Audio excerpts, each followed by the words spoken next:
Bonjour, ici Francine pour les carnets de Francine. Aujourd'hui, je vais vous poser une question bien simple. Connaissez-vous quelqu'un qui a jamais fait d'erreur? Quelqu'un qui travaille toujours impeccablement, on lui demande de faire quelque chose, il comprend tout de suite, il est intelligent, tout va bien, ça marche, il fait jamais d'erreur.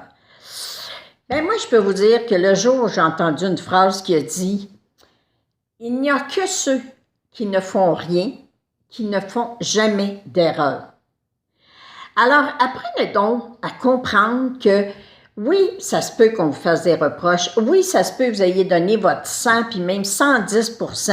Vous avez essayé du mieux de votre connaissance de remettre un travail impeccable, de vraiment respecter la limite de temps. Vous avez travaillé d'arrache-pied, vous avez fait des recherches.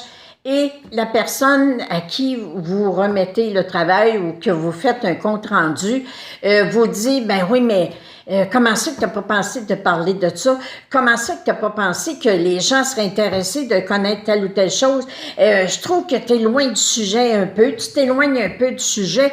Mais semble que ça fait longtemps que tu fais ce travail-là, que ce soit une employée dans l'usine qui travaille à la colle dans une manufacture de chaussures, puis que tout à coup, elle a fait son mauvais mélange de colle, puis que là, le patron lui dit « Mais il me semble depuis le temps que tu fais ça, tu ne devrais pas avoir fait d'erreur. » Et là, il y a des gens, suite à une critique ou un reproche, puis je dis critique, mais c'est des reproches que les gens font.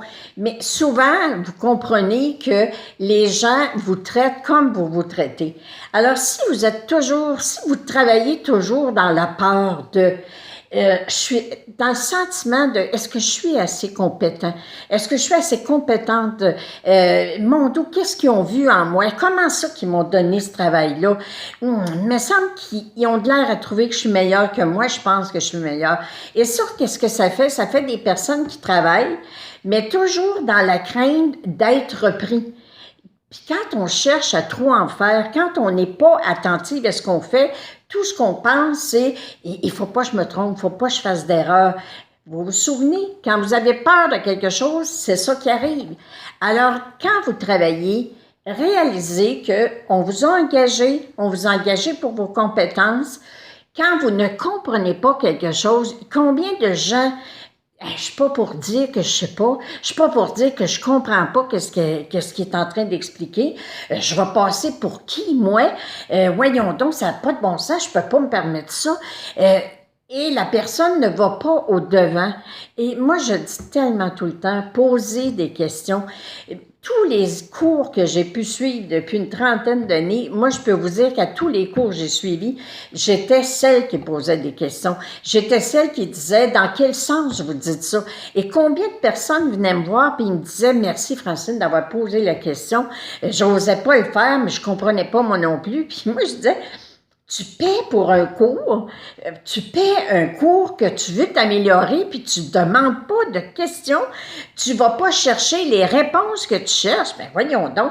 Alors, moi, ce que je vous dis, souvenez-vous, il y a juste ceux qui font rien, qui font pas d'erreur, mais toute leur vie en est une.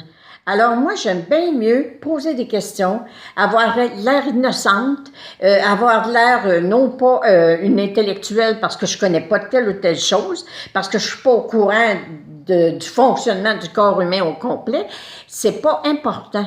L'important, c'est moi, je suis heureuse et moi, quand j'ai besoin d'une information, je demande. Et là, j'ai toujours ma réponse. Alors, soyez des gens qui demandent et non pas des gens qui ont peur de passer pour un imbécile. Merci de partager. Soyez toujours avec moi. Vous me faites tellement plaisir.